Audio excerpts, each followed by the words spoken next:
Oh my gosh. That's a lot. You did good there. Wow. Proud of us. Wow. Yeah. Yeah. We're doing big things today. Hello, darlings. Hey, podcast listeners. This is the Witches, Magic, Murder, and Mystery podcast. I am Kara. And I am Megan. Mm-hmm. And we are back with another maternity leave episode. Episode. So we're recording these ahead of time, just as a reminder.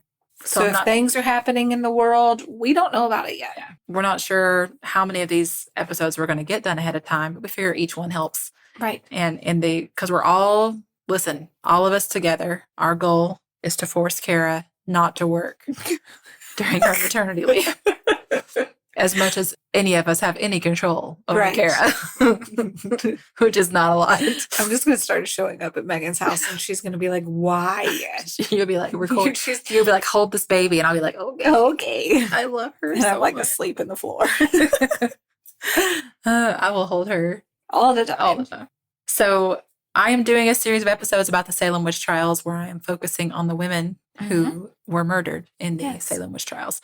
And if you have not listened to the story of Bridget Bishop, I would urge you to go do that now. Yes. So she was the first woman to be executed during the trials. And now I'm going to tell you about a few more. Mm-hmm. Okay. So just a reminder, Bridget was arrested on April 19th, 1962. That's not it. No. 1692, guys. As I had mentioned in the last episode, she wasn't the first to be arrested. She wasn't even the first to go to trial. It's just that the way that the death sentences were carried out, she did end up being the first to be hanged. Because she was too sassy of a lady. And I think it's interesting to think about that.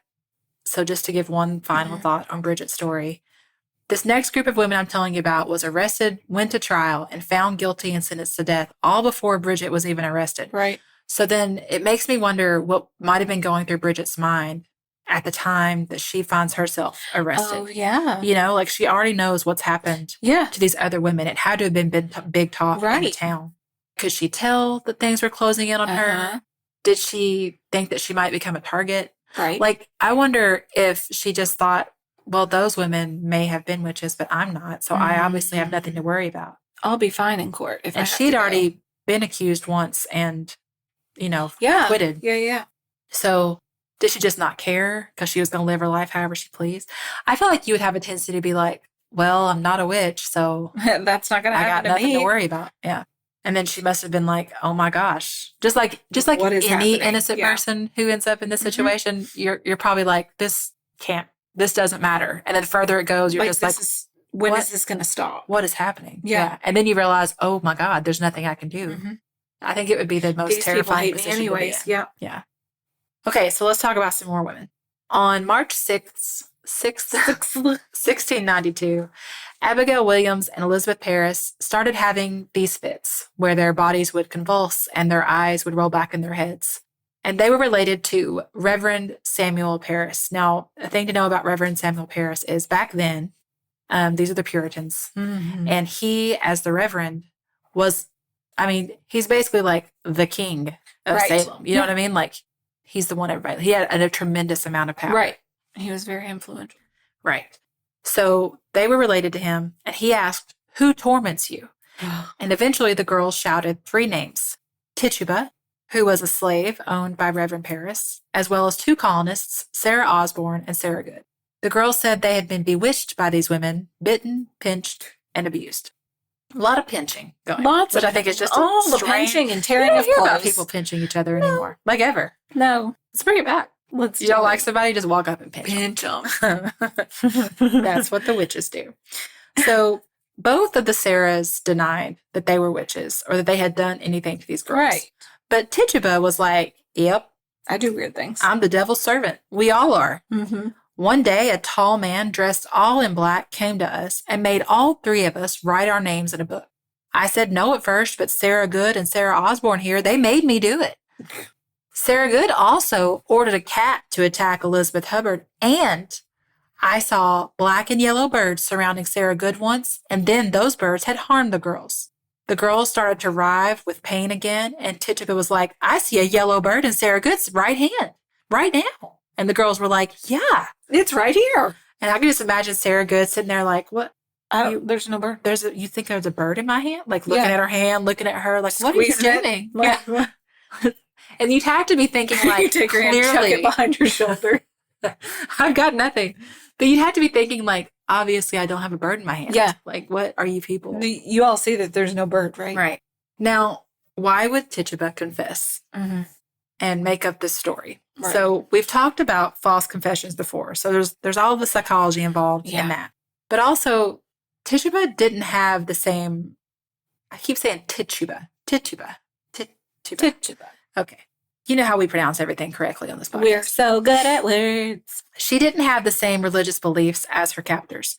While Puritans believed that confessing to something you didn't do meant eternal damnation, it was literally better to die than to confess to something you didn't do. Tituba didn't have that same belief. So she was probably just going to say whatever she had to say. Just as crazy off the wall as she possibly to avoid being put to death. Ooh. If they told her, hey, just confess, tell us who the other witches are. Yeah. And we'll let you go. And she's probably like, okay, got it. I don't owe these women anything. I'm getting out of here. I'll get weird with it. She also apologized to the girls and said she wouldn't hurt anyone ever again. No word on whether she apologized to Sarah Good or Sarah Osborne. So she's free to go. Like, oh my gosh. Because she confessed and because she turned in 2 other witches. Yes. Right? And she apologized. She said she was real sorry. She's real sorry. You know, the whole thing of it was better to die than confess to something you didn't do. You know, we talked a little bit about the witch test they did before where they would tie a woman up, throw her in the water. If she sank, she wasn't a witch. Right. But she's a goner. She also died. But it's like, yeah, that's better. Yeah. That's so weird. Oh, gosh. Right? It doesn't make any sense. No, thank you. Okay. So the accusers said that Sarah Osborne's specter pinched them, pricked them, stuck them with knitting needles, and tried to get them to write in the devil's book. Sarah was the perfect target for a witch hunt. She had a lot of things working against her in 1692 world. She had been married and had 3 kids, but then her husband died. And she's a single mom. And she hired an Irish immigrant to be her indentured servant. Okay. This immigrant's name was Alexander Osborne, and after he paid off his indenture, he and Sarah got married. Oh. So that was super scandalous. That's a lot. You don't this do guy. that. And she and Alexander were guilty of fornication. Stop it. Which was that particularly frowned upon in Salem. That's the devil's work. Now, I know we probably all know that fornication means sex, but I guess the way they were like guilty of fornication made me, I was like, is it a sin? Like, I don't, is it against the law? What did they do? So I looked it up to see what it meant in the 1600s in Salem. Oh. And I found an article, it's all in the show notes, about sexual misconduct in the Plymouth colony. Oh my God, amazing. So it's not exactly Salem, but it's all close. It's the same group of people. So in June 1645, this is 50 years before, right? The General Court passed an act that said anyone who committed fornication, which is sex before marriage, would be imprisoned up to 3 days and either whipped or fined 10 pounds. If a couple was engaged at the time of fornication, the fine was reduced to 5 pounds per person. It reminds me of Princess Bride when she's like, "Farm boy, fetch me that pail of water." Yeah. And he's like, "As you wish, farm boy." And then they fall in love. And they had fornication. They fornicated. They for sure fornicated in those fields. So another interesting fact. Fornication was by far the most common offense to come before the Plymouth courts. They were getting weird. It wasn't even weird. They were just having sex. Yeah. And they weren't married. Yet but some of them were engaged. On them? Peeping toms? Probably. From 1633 to 1691, do you want to know how many cases of fornication went through the court? Please. 69. That's really the only reason I told you that information. I'm just like, I have to put that in there. That's the perfect number for that. Okay, for that. Okay, so anyway, Sarah Osborne had married, listen, some of my mom's friends listen to this podcast. Don't tell. If you're my mom's friend and you heard that joke, no, you didn't. You didn't hear nothing. Okay. Sarah Osborne had married her indentured servant. they'd fornicated. In addition to that, her late husband had wanted his 150-acre farm to be passed down to his 2 sons, not his daughter, because, she had one of those girl brains. Oh, gosh. And instead, Sarah and her new husband took over the farm. Ooh.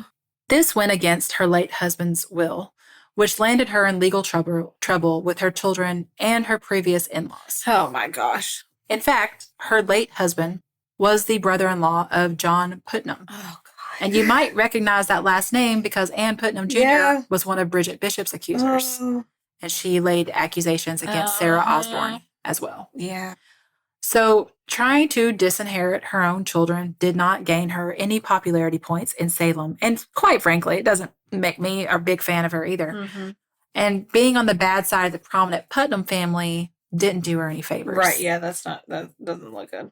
More strikes against Sarah Osborne. She hadn't been to church in over a year. Ooh, she's doing that devil's work. Well, she'd been real sick and bedridden. Oh, No one cares about that. That doesn't matter. That is no excuse. Yeah. Yeah. Sarah was arrested on March 1st, 1692, and went to trial on March 7th. During her trial, Sarah said she was innocent and more likely to be bewitched than to be a witch.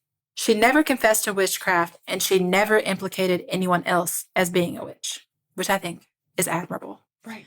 But the court found her guilty and sentenced her to death. Now, I mentioned that she'd been very sick, which is why she hadn't been attending church. Being imprisoned in Boston during her trial was particularly hard on her health. Oh. She died as a result of the poor jail conditions before she could be executed. So on May 10th, 1692, she died. And this actually makes her the very first casualty of the Salem Witch Trials. Oh. She was about 49 years old. Since she wasn't executed, just because she didn't live long enough to be executed, right, she didn't receive a memorial for her death. Okay, so let's talk about Sarah Good. Born in 1653, Sarah was the daughter of a wealthy tavern owner, John Solert. I know. So he died by suicide when Sarah was 16. Oh. He didn't leave a will, which means that his 70-acre estate worth £500 was divided mostly between his widow and 2 sons. Again, not his daughters, because girl brain. There was a small share that was supposed to be split among his 7 daughters, but even that wasn't given to them. Right. Basically, Sarah's mother's new husband denied them this inheritance, and he was allowed to do that because they were female. Oh, God. Back then, also because she was female, she had to have a dowry in order to find a suitable husband. Now, if you may know this already, but a dowry was a payment by the bride's family to the groom's family. Usually it was things like money, goods, livestock, whatever. Right. Sarah, of course, had none of those things. And no dowry left her with few marriage prospects. Right. Which, again, it's not just about being single. We talked about this before, but you almost had to be married in order to have any sort of life and security back then. Yeah. Like, it was like your job. It was your partnership in order to move forward in your life. It was so expected in this Puritan world. Marriage wasn't really about love. Right. So she ended up marrying an indentured servant named Daniel Poole. But he died soon after marrying her, leaving her heavily in debt. She remarried, this time to William Good. And the two of them didn't have much, but they lost everything that they did have in a suit filed by Sarah's late husband's creditors.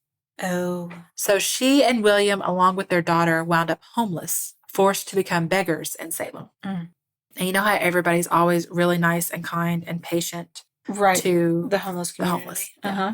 Reverend Parris had already had some interactions with Sarah Good. He said that he'd given her charity and she had walked off muttering, which is like she talked to herself. Yeah. And if that makes you evil, then I am do it all in big trouble. time. I talk to myself. Hand over that book and let me sign it. Sarah developed a reputation for being unpleasant. I would be too if I was homeless trying to raise children. Right? I mean, she has not had a nice life. No. It was hard for them to find a place to stay because of this. Like when people tried to help the Goods by offering lodging, Sarah was reportedly so turbulent, spiteful, and malicious that they had to throw them out. Oh. So it kind of sounds from the stories I read about her that she might have had some sort of mental illness, possibly from going through the trauma of her father's death and going from being the daughter of a wealthy tavern owner to a homeless beggar. Yeah. When Sarah went to trial, Her accuser said she was jealous and envious of them because of her own low economic status. Stop it. Oh my gosh. This happened a lot in the witch trials. People would say these accused witches were angry because they were jealous They can't be like me. of whatever their accusers had. Yeah. Oh my gosh, she's obsessed with me. She can't sit with us. So it happened a lot, but it was just a particularly loud theme in Sarah Good's trial. Ugh. Her husband, William, also said that he was afraid his wife was a witch because he disliked her demeanor.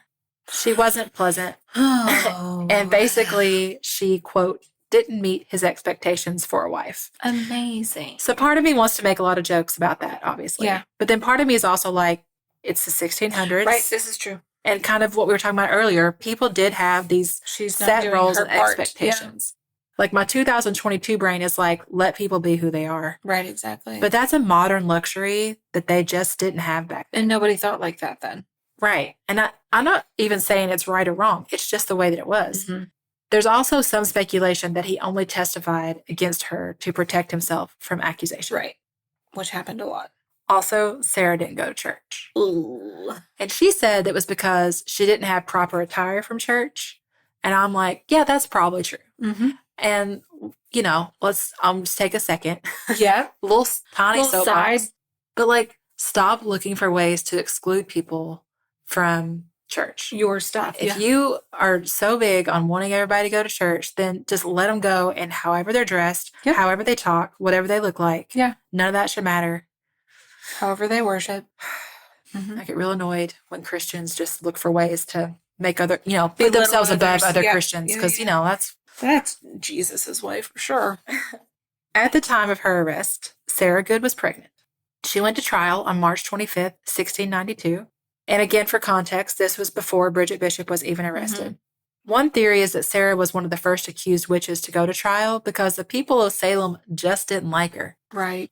And I don't mean like that they were like, this woman's annoying. Let's No. accuse her of witchcraft and put her to death. Yeah. But more like it was easy for them to believe she was a witch because she was so difficult. And putting Right. her to death wouldn't be as hard to take because Right. no one seemed to like her. They wouldn't Yeah. miss her much. And they Ugh. thought Salem would be better off without her. What on earth?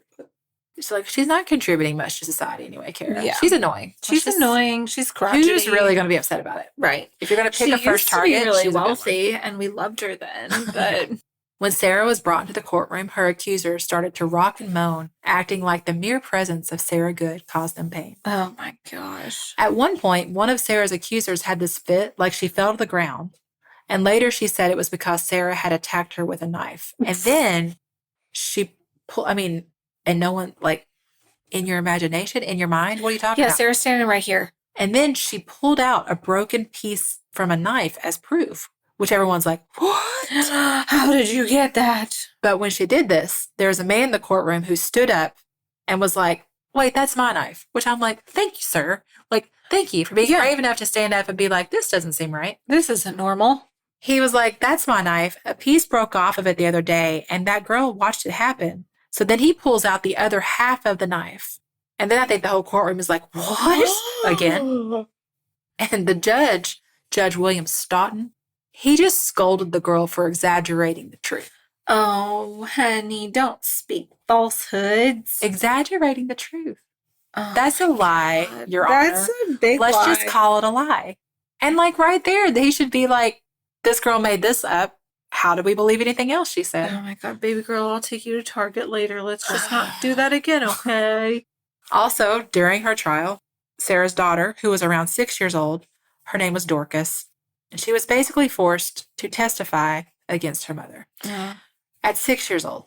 Oh my God. The articles I read said she was frightened into testifying against her mother, and she also, the 6-year-old Dorcas, ends up being accused of witchcraft What? by the same girls who accused her mother. Did I tell you she's 6? Have I mentioned that she's 6? They're like, hey, this little kid's bullying us. And is this what they did to make her testify? Did they say, Right, exactly. we'll accuse you of Yeah. witchcraft? Anyway, she was in prison for 7 months. What 6-year-old understands that? And eventually they let her go. But it says she was psychologically damaged for the rest of her life. Sure. And that William had to hire a sitter to stay with her all the time. Yeah. Sarah did try to defend herself in court, stating that she was innocent and that Tituba and Sarah Osborne were the true witches, which wasn't a big deal for Tituba because she'd confessed and she was already gone, but it sure didn't help Sarah Osborne's case at all. Right. But it made no difference. Sarah was found guilty and sentenced to death, but remember, she's pregnant. Oh. So they postponed her hanging until she gave birth, but the baby didn't survive. On July 19th, 1692, Sarah Good was hanged. She was firm in maintaining her innocence right up until she died, even though there was a reverend who was just as firm in his attempts to get her to confess. Just as a footnote, years later in 1710, William Good sued the court for health and mental damages done to Sarah and Dorcas. He said Dorcas had been chained in a dungeon for those 7 or 8 months and was hardly let out, and so scared the whole time that she was never the same after that. Right. This was 18 years later, and he received 30 pounds of sterling, which was one of the largest sums granted to the families of the witchcraft victims. Oh, wow. And that's the end. They did say that when she was being hanged, Sarah Good just like yelled out a bunch of curses, basically. Right. Proclaiming her innocence and saying that they're all going to pay. You all are crazy. And yeah. Karma. She wasn't quiet and demure about it.